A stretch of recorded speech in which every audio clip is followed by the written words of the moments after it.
નમસ્કાર દર્શક મિત્રો, સરદાર સંદેશ ન્યૂઝ ચેનલમાં આપનું હાર્દિક સ્વાગત છે. આપની સાથે હું છું ઉર્વી ગોર. જોઈએ આજના સ્થાનિક સમાચાર.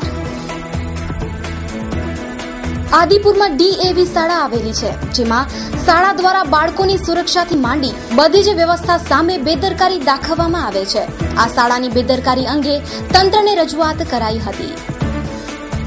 આદિપુરમાં આવેલી DAV શાળા દ્વારા બાળકોની સુરક્ષા પ્રત્યે બેદરકારી દાખવવામાં આવતી હોવાના આક્ષેપ સાથે છાત્રોના વાલીઓ દ્વારા ગાંધીધામ મામલતદારને એક આવેદનપત્ર પાઠવી શાળા સામે પગલાં લેવાની માંગણી કરવામાં આવી છે. સરકારના અનેક નિયમો હોવા છતાં નાના ભૂલકાઓની સુરક્ષા અંગે નિયમોનો ભંગ થવાથી બાળકોના જીવને જોખમમાં મુકાય છે તેમ જણાવતા આવેદનપત્રમાં અનેક રજૂઆતો કરવા છતાં શાળા દ્વારા કોઈ નક્કર પગલાં ન લેવાતા મામલતદારને દખલગીરી કરવા વાલીઓએ રજૂઆત કરી હતી. ગાંધીધામના મામલતદાર સતીશ અભાણીને ગઈકાલે શાળાના વાલીઓ દ્વારા આપવામાં આવેલા આવેદનપત્રમાં જણાવાયું હતું કે 3 માળની શાળામાં કોઈ બારીઓમાં અંદર બહારની બાજુએ ગ્રીલ ફિટ કરવામાં આવી જ નથી. આ બાબતે વારંવારની રજૂઆત કરી હોવા છતાં શાળાના સંચાલકો દ્વારા માત્ર ઠાલા આશ્વાસન જ આપવામાં આવ્યા છે. ખુલ્લી બારીઓવાળા વર્ગોમાં બાળકો ભણતા હોવાથી વાલીઓને સતત ચિંતા રહ્યા કરે છે. શાળાની સ્કૂલ બસમાં પણ સુરક્ષા દાખવવામાં આવતી જ નથી. અંદાજે 2 વર્ષ પહેલા એક અકસ્માત થયો હતો, જેમાં એક બાળકીને પગે ઈજા થઈ હતી. આવા બનાવ પછી પણ કેટલીક બસમાં કંડક્ટર નથી હોતા તેવી રજૂઆત પણ કરાઈ હતી. તો બીજી તરફે બાળકોને શારીરિક સજા કરવાની મનાઈ હોવા છતાં કેટલાક શિક્ષકો દ્વારા વારંવાર બાળકોને શારીરિક શિક્ષા કરવામાં આવી રહી છે. આવી વગેરે બાબતોનો આવેદનપત્રમાં ઉલ્લેખ કરીને વાલીઓએ મામલતદારને દરમિયાનગીરી કરી જવાબદારો સામે કાર્યવાહી કરવાની માંગ કરી હતી. વિનોદભાઈ, એટલે આ DAV પબ્લિક સ્કૂલમાં છેલ્લા કેટલાય વખતથી અંદાજિત 3 વર્ષથી બધા વાલીઓની માગણી છે, બધા લોકોની તીવ્ર માગણી છે કે છોકરાઓની સુરક્ષા માટે પગલાં લ્યો. આ લોકો બિલકુલ બેદરકાર છે, કોઈ જાતના અમને પ્રતિભાવ આપતા નથી, પગલાં લેતા નથી. 3 માળ સુધી બાળકો ખુલ્લી બારીમાં ભણે છે. કદાચ ગ્રીલમાંથી છોકરા પડીએ તો જવાબદારી કોની? તો આ લોકો એવો જવાબ આપે છે કે કાંઈ થશે નહીં. થશે તો શું આ લોકો જવાબદારી લેશે? બાળકને મરવા દેશું? એટલે વાલીઓને 3 વર્ષથી ધક્કા ખાવા છતાં કોઈ પ્રતિભાવ નથી મળ્યો. એટલે આજે મામલતદાર સાહેબને રજૂઆત કરવા આવ્યા છીએ કે હવે તમે ન્યાયિક દ્રષ્ટિએ આ બાબતની તપાસ કરો અને અમારા બાળકોની સુરક્ષા નિશ્ચિત કરો. આની પહેલા કોઈ અરજી કરેલી તમે? આની પહેલા અમે શાળાને જાણ કરેલી છે, અમે સેન્ટ્રલ બોર્ડને દિલ્હીમાં જાણ કરેલી છે. તેનો જવાબ CBSE સ્કૂલ હોવાથી હજી સુધી અમને મળ્યો નથી, વાર લાગશે. એને પણ અમે ફોલોઅપ કરશું, શિક્ષા વિભાગને પણ જાણ કરશું.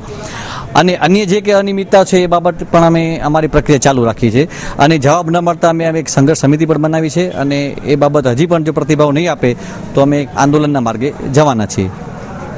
જિજ્ઞેશ જેઠવા. ક્યાં રહ્યો છો તમે? સુભાષનગર, ગાંધીધામ. આવેદનપત્રમાં ઘણા ઇસ્યુ છે, પણ ખાસ મેઇન ઇસ્યુ એ છે કે 3 માળનું બિલ્ડિંગ છે ને એક પણ બારીમાં ગ્રીલ નથી અને ત્યાં નાના નાના બાળકો ભણે છે. એટલા માટે જો અકસ્માત કાંઈ પણ થઈ જાય તો આ બાબતની મેં છેલ્લા 3 વર્ષથી રજૂઆત કરતા હતા, પણ એનો કાંઈ રસ્તો ના નીકળ્યો. એટલા માટે અંતે પછી મામલતદારને આવેદનપત્ર આપ્યું. આની પહેલા તમે કોને અરજી કરેલી છે? અમે CBSE બોર્ડમાં અરજી કરેલી છે, સ્કૂલમાં પણ 2-3 વાર અરજી કરેલી છે, ઈમેલ કરેલા છે, રૂબરૂ અરજી આપેલી છે, પણ એનો કાંઈ રસ્તો ના નીકળ્યો. એટલા માટે એનો કોઈ જવાબ નથી મળ્યો. ના, સંતોષકારક જવાબ નથી મળ્યો. કારણ કે દર વખતે એમ જ કહે છે કે અમે થોડા ટાઈમમાં કરશું. એ વાતને લગભગ 2 વર્ષ થઈ ગયા. સરકારી સ્કૂલ છે કે ના, ટ્રસ્ટ સંચાલિત છે, આર્ય સમાજ ટ્રસ્ટ સંચાલિત. ટ્રસ્ટમાં તમે કોઈ અરજી કરેલી? હા, ટ્રસ્ટને પોતાને રૂબરૂ આપેલું છે, ઈમેલ કરેલા છે, એની અરજી આપેલી, એની અમારી પાસે કોપી પણ છે, ઓછી કોપી. શું જવાબ મળે છે? બસ આ જ કે અમે કરશું જોશું. સૌથી મોટી વસ્તુ એ છે, એ લોકો લેખિતમાં જવાબ આપતા જ નથી. મૌખિક ખાલી અમને ટટાડાવે છે, કોઈ જાતનો જવાબ લેખિતમાં આપતા નથી. અમે ઘણી વખત અરજી કરેલી છે અને લેખિતમાં એમનો કોઈ પ્રત્યુત્તર હજી મળેલો નથી. એટલા માટે ગાંધીધામમાં આવેલ ડેન્ટલ ક્લિનિક દ્વારા બિલ્ડિંગ નીચે ઇન્જેક્શનો અને હેન્ડ ગ્લવ્સ જેવા કચરા જાહેરમાં ફેંકાય છે, જે ગાયો આરોગતા તેમનું જીવન જોખમમાં મુકાય છે. આવી ડેન્ટલ ક્લિનિક સામે સખ્ત કાર્યવાહી હાથ ધરવી જોઈએ. ગાંધીધામના ગોકુલ સ્વીટ ઉપર આવેલ ડેન્ટલ ક્લિનિક દ્વારા બિલ્ડિંગની નીચે દરરોજ ઇન્જેક્શનો અને હેન્ડ ગ્લવ્સ જેવો કચરો જાહેરમાં ફેંકવામાં આવે છે, જેથી આ ગાયો આરોગી જાય તો તેના માટે ખતરારૂપ છે. જેથી આવો કચરો જાહેરમાં નિયમ પ્રમાણે ફેંકી શકાય નહીં. પરંતુ આ ડેન્ટલ ક્લિનિકની એટલી બેદરકારીએ હદ વટાવી છે. શું દવાખાનાના માલિકોને એટલું પણ ભાન નથી કે આવા ઇન્જેક્શનો જાહેર રસ્તા પર ન ફેંકાય? તો આ બાબતે જવાબદાર તંત્ર આ ડેન્ટલ ક્લિનિક સામે પગલાં લઈ અને સખ્ત કાર્યવાહી કરવી જોઈએ, જેથી કરી આ કચરો જાહેરમાં ન ફેંકે તેવો સબક શીખવાડવો જોઈએ. અગાઉ અનેક વખત આવી જાહેરમાં પડેલી દવાઓ અને ઇન્જેક્શનો દ્વારા ગાયોના જીવ જોખમમાં મુકાયા છે. તારીખ 26/11 એ ગોઝારો દિવસ. 6 વર્ષ પહેલાની આ 26 નવેમ્બરને કોઈ પણ ભૂલી ન શકે.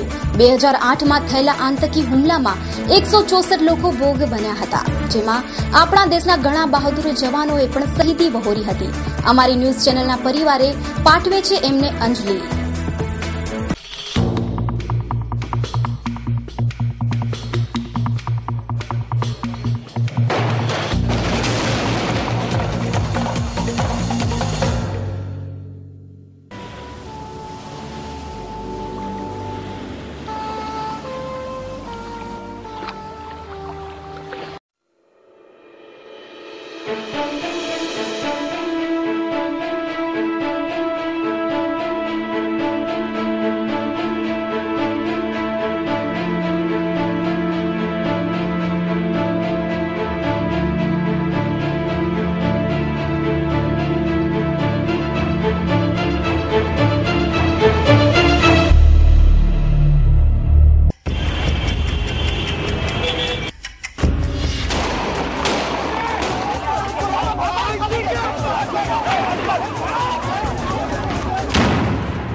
मत भूलो सीमा पर वीरों ने प्राण गवाए, कुछ याद उन्हें भी कर लो, कुछ याद उन्हें भी कर लो, जो लौट के घर ना आए, जो लौट के घर ना आए। हे मेरे वतन के लोगों, जरा आँख में भर लो पानी, जो शहीद हुए हैं उनकी जरा याद करो कुर्बानी। हे मेरे वतन के लोगों, जरा आँख में भर लो पानी, जो शहीद हुए हैं उनकी जरा याद करो कुर्बानी।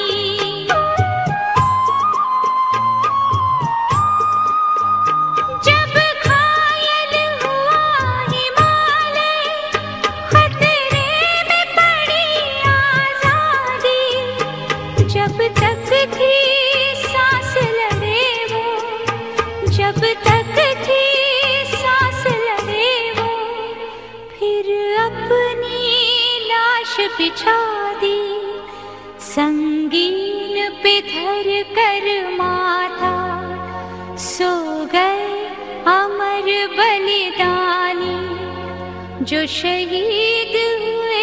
તારીખ 26/11/2008ના રોજ મુંબઈની તાજ હોટલમાં આખા દેશને હચમચાવી નાખે તેવો આતંકી હુમલો થયો હતો, જેમાં અનેક નિર્દોષ લોકોને આતંકીઓ મારી નાખ્યા હતા. તો આપણા દેશના જવાનોએ આતંકીઓને પણ જડબાતોડ જવાબ આપ્યો હતો અને અનેક આતંકવાદીઓને ઠાર કર્યા હતા, જેથી પાકિસ્તાનમાં બેઠેલા અનેક આતંકીઓને પણ જડબાતોડ જવાબ મળ્યો હતો કે ભારતની તાકાત શું છે તેનો અહેસાસ થયો હતો. તો અન્ય એક આતંકવાદી કસાબને ભારતીય સૈનિકોએ જીવતો પકડી પાડ્યો હતો, જેને ફાંસીની સજા પણ થઈ ચૂકી છે. તો આ હુમલામાં બહાદુરી પૂર્વક સૈનિકો શહીદ થઈ ગયા. તેઓને પણ સો સલામ. અને જે ભારતીય લોકો હુમલામાં માર્યા ગયા તેઓને અને સૈનિકોને આજે સરદાર સંદેશની ભાવભીની શ્રદ્ધાંજલિ. ચેક કરી શકીએ રાતના આવે કદાચ રાતના 8 વાગે 12 વાગે આવે તો સીધા આપણે બંદરની અંદર જાય હોય તો પછી ચેક નથી કોઈ ચેક કરતા જ નથી ને. તો અત્યારે આ જખો બંદર છે રામ ભરોસે ચાલે છે ને. રાજ્યમાં સજીવ ખેતી નીતિમાં સમાવવા લાયક મુદ્દાઓ દ્વારા નીતિ ઘડતર માટે ચર્ચા કરવા માટે ભુજના જિલ્લા પંચાયતના કોન્ફરન્સ હોલમાં તજજ્ઞોની હાજરીમાં સેમિનારનું આયોજન કરાયું. જોઈએ એક ખાસ અહેવાલ. કૃષિ વિકાસ ક્ષેત્રે અગ્રેસર ગુજરાતમાં સજીવ ખેતીની દિશામાં મહત્વનો કદમ રૂપે ગુજરાત સરકાર આગામી 6 માસમાં લોક અભિપ્રાય મેળવી રાજ્ય માટે સજીવ ખેતી નીતિ ઘડી કાઢવા કટિબદ્ધ બની છે. Satvik promoting ecology farming Shri Ramkrishna trust તથા કચ્છ વિકાસ સંઘ દ્વારા કૃષિ વૈજ્ઞાનિકો, વિતરકો, ગ્રાહકો, નિકાસકારો, સરકારી અધિકારીઓ, સ્વૈચ્છિક સંસ્થાઓ, ખેત ઉત્પન્ન બજાર સમિતિના હોદ્દેદારો વગેરે એકઠા મળી સજીવ ખેતીની નીતિમાં સમાવિષ્ટ કરવા લાયક મુદ્દાઓની ચર્ચા માટે આજે સેમિનાર યોજાયો, જેમાં ખૂબ જ વિદ્વતાપૂર્વકની ચર્ચાઓ થઈ. એ રીતે સજીવ ખેતી પ્રત્યે હવે સરકારનું ધ્યાન કેન્દ્રિત થઈ રહ્યું છે.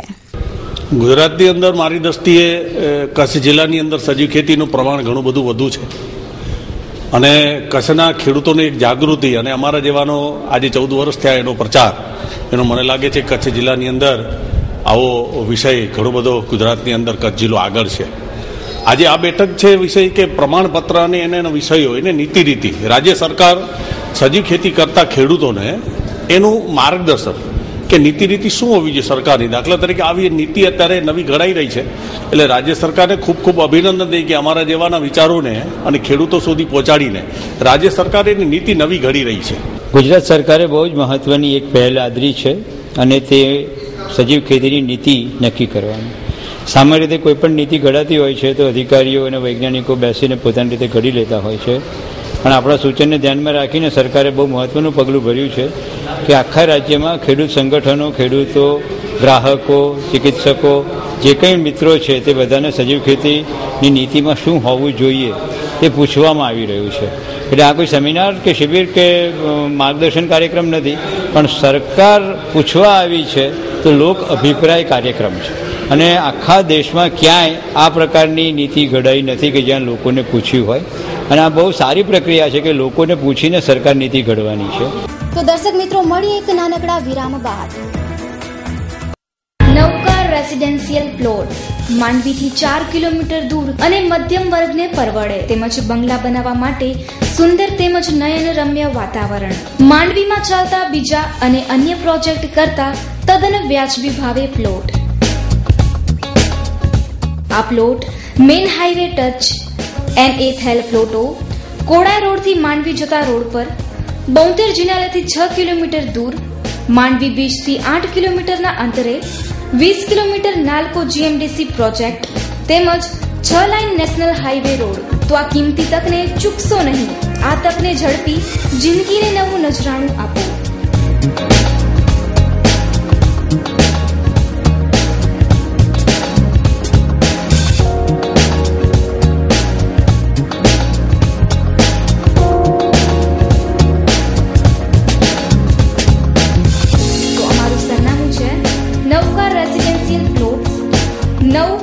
Complex, ground floor, plot number 305, ward 12B, Gandhidham cooperative બેંકની બાજુમાં, Gandhidham Kutch. Pincode number 370-201. Telephone number 02836228191. Rohit Mehta.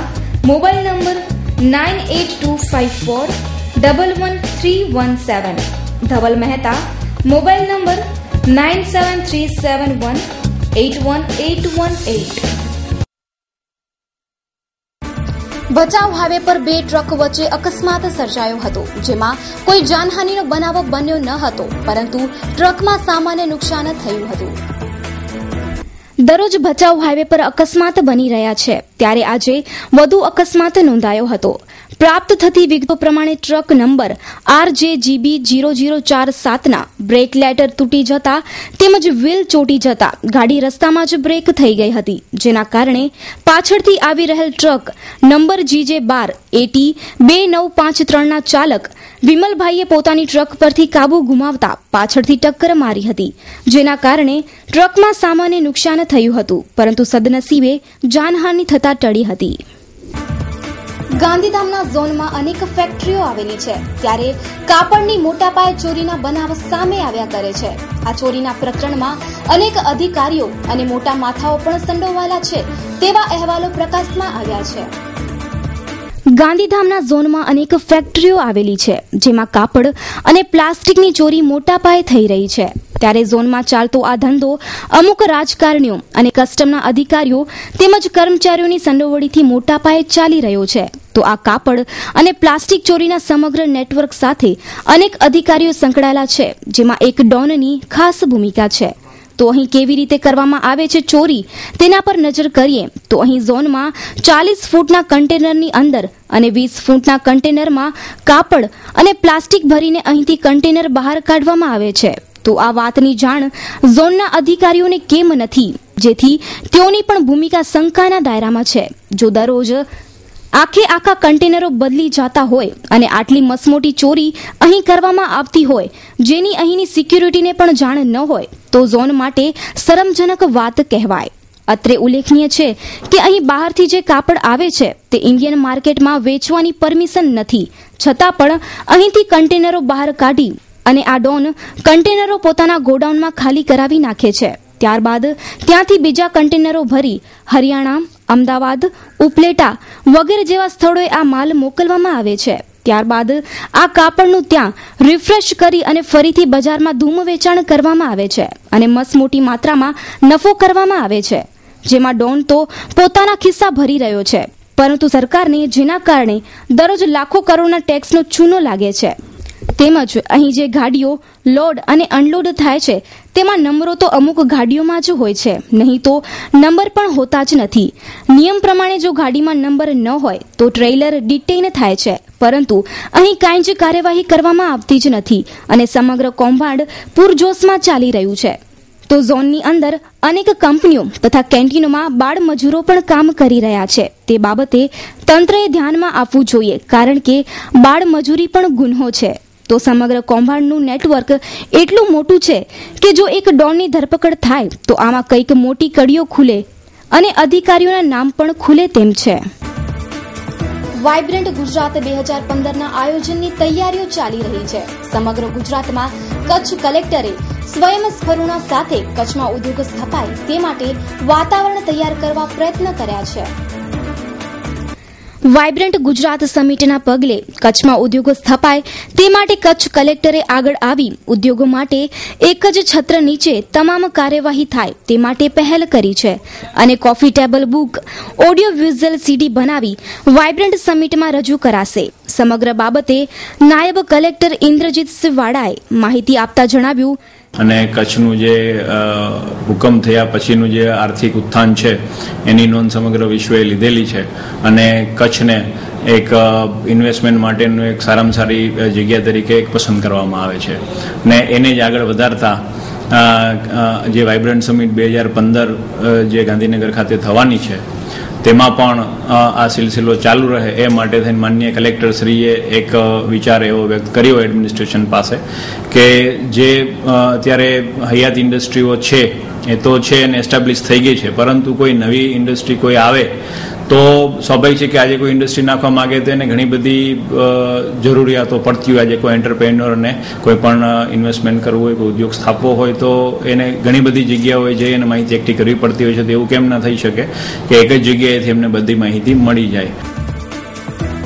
Traffic સપ્તાહ અંતર્ગત ટ્રાફિક પોલીસ દ્વારા સારી કામગીરી કરવામાં આવી હતી, જેમાં ટ્રાફિક પોલીસ દ્વારા નિયમો વિરુદ્ધ વાહન ચલાવતા વાહનો પાસેથી દંડ વસૂલવામાં આવ્યો હતો.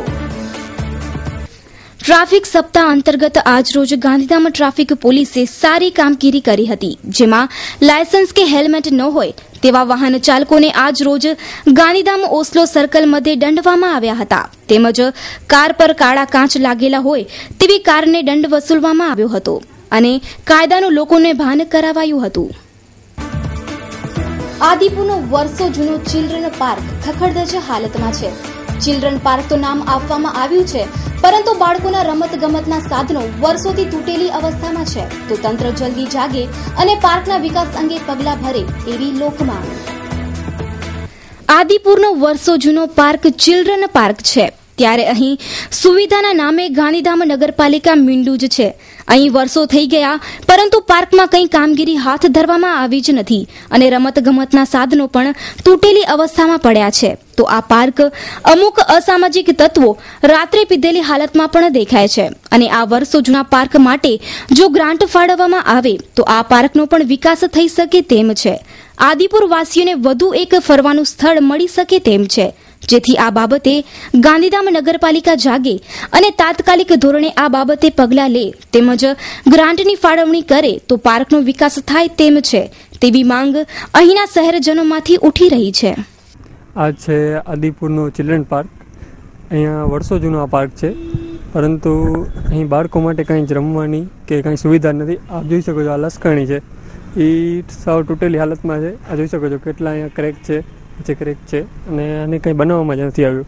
વર્ષો થઈ ગયા, પરંતુ આમાં કાંઈ વિકાસ કરવામાં આવ્યો જ નથી આ પાર્કમાં, કે નથી કાંઈ ગ્રાન્ટ ફાળવવામાં આવી. અને આ જોઈ શકો છો આ છે બાળકોના રમવા માટેના સાધનો, પરંતુ આપ જોઈ શકો છો કેવી રીતે આ ફૂટેલી હાલતમાં પડ્યા છે. આ વર્ષો જૂનો પાર્ક છે, પરંતુ અહીંયા કાંઈ સુવિધા કરવામાં આવી નથી. અહીંયા બેન્ચીસ પણ છે, આપ જોઈ શકો છો આ બેન્ચીસ છે તૂટેલી હાલતમાં પડી છે. અહીંયા અસામાજિક તત્વો પણ રાતે બેસીને થેલીઓ પણ પીતા હોય છે દારૂની, પરંતુ આ બાબતે કંઈ ધ્યાન આપવામાં આવતું નથી. તો તંત્રને આ બાબતે જાગવું જોઈએ ને ગાંધીધામ નગરપાલિકાએ આ પાર્કના વિકાસ માટે ગ્રાન્ટ ફાળવવી જોઈએ અને અહીં વિકાસ કરવો જોઈએ. તો દર્શક મિત્રો, મળી એક નાનકડા વિરામ બાદ.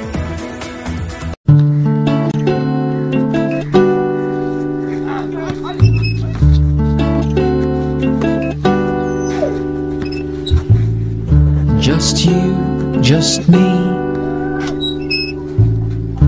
I think that's all we need. What's your favorite game? You have a beautiful name. Just talk to you is all I wanna do all day. Just you, just me. I think that's all we need. અંજારના ગાયત્રી 4 રસ્તા પાસે પૃથ્વીસિંહ નરેન્દ્રસિંહ ઝાલા પર છરી વડે હુમલો કરાયો હતો, જેમાં આરોપી સંતોષ ખીમજી મહેશ્વરી સામે હત્યાનો ગુનો દાખલ કરાયો.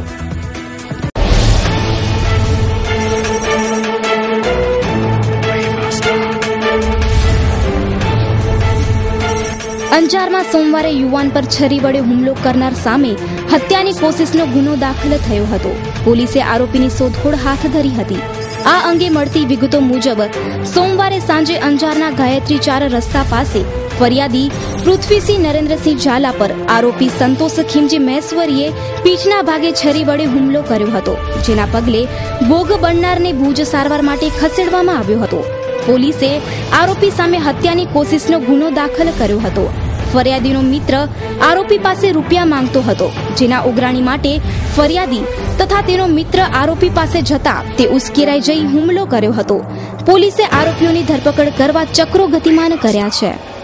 ગાંધીધામમાં ટ્રાફિકની સમસ્યાએ ભયંકર અકસ્માતોનો રૂપ લીધો છે, ત્યારે આજે ગોપાલપુર વિસ્તારમાં સ્વિફ્ટ કાર ચાલક કાબુ ગુમાવતા દિવાલમાં કાર ટકરાઈ હતી, જેના કારણે કારમાં સામાન્ય નુકસાન થયું હતું, પરંતુ સદનસીબે જાનહાનિ ટળી હતી.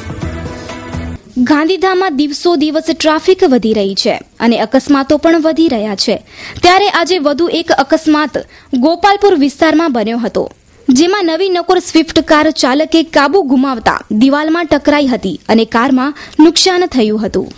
ભચાઉ પોસ્ટ ઓફિસમાં પોસ્ટ માટેના લોકરો પર નંબર લખેલા ન હોવા અંગે સરદાર સંદેશના પ્રતિનિધિએ પોસ્ટ ઓફિસના અધિકારીનું ધ્યાન દોર્યું હતું અને તરત જ અધિકારીએ આ દિશામાં કામગીરી હાથ ધરી લોકર પર નંબરો લખાવ્યા હતા, જેથી આજે ફરી એકવાર સરદાર સંદેશની ટીમને સમર્થન મળ્યું. ભચાઉ પોસ્ટ ઓફિસમાં પોસ્ટ માટેના લોકરો છે, પરંતુ તેના પર નંબર લખવાના હોય છે, પરંતુ અહીં લોકરો પર નંબર નહોતા. તે બાબતે સરદાર સંદેશના પ્રતિનિધિએ પોસ્ટના અધિકારીઓને પૂછ્યું હતું કે અહીં કેમ નંબર લખવામાં આવ્યા નથી. તો આ બાબતે અમારા પ્રતિનિધિએ ધ્યાન દોરતા તાત્કાલિક પોસ્ટ ઓફિસના અધિકારીઓએ આ દિશામાં કામગીરી હાથ ધરી તાત્કાલિક લોકરો પર નંબર લખ્યા હતા, જેથી ફરી એકવાર સરદાર સંદેશની ટીમને સમર્થન મળ્યું હતું. ભુજ એરફોર્સ દ્વારા માનવરહિત એરક્રાફ્ટથી સંવેદનશીલ વિસ્તારો ઉપર નજર રખાય છે અને તસવીરો મેળવવામાં આવે છે. આને માનવરહિત એરક્રાફ્ટ મોડેલ નંબર NY1004 માનુકવાથી 20 કિલોમીટર દૂર કમાગુના પાસે નદીની બાજુમાં તૂટી પડ્યું હતું. આ એરક્રાફ્ટમાં ખૂબ જ ઊંચી કક્ષાના કેમેરાઓ ફિટ કરવામાં આવે છે. બપોરે 2:30 વાગ્યાના સુમારે આ એરક્રાફ્ટ તૂટી પડ્યું હતું, જેનું રિમોટથી સંચાલન વિંગ કમાન્ડર VP સિંઘ કરી રહ્યા હતા. આ વિમાન તૂટી પડતા એરફોર્સના અધિકારીઓ સ્થળ ઉપર ધસી ગયા હતા અને તૂટેલ એરક્રાફ્ટનો કબજો મેળવ્યો હતો. પ્રથમ આ એરક્રાફ્ટને તૂટી જતા વાડીમાં કામ કરતા કિશોરે જોયું અને લોકોને જાણકારી આપી હતી. તો દર્શક મિત્રો, આ હતા અત્યાર સુધીના સરદાર સંદેશ સમાચાર. ફરી મળીશું નવા સમાચારો સાથે. ત્યાં સુધી મને રજા આપશો. નમસ્કાર.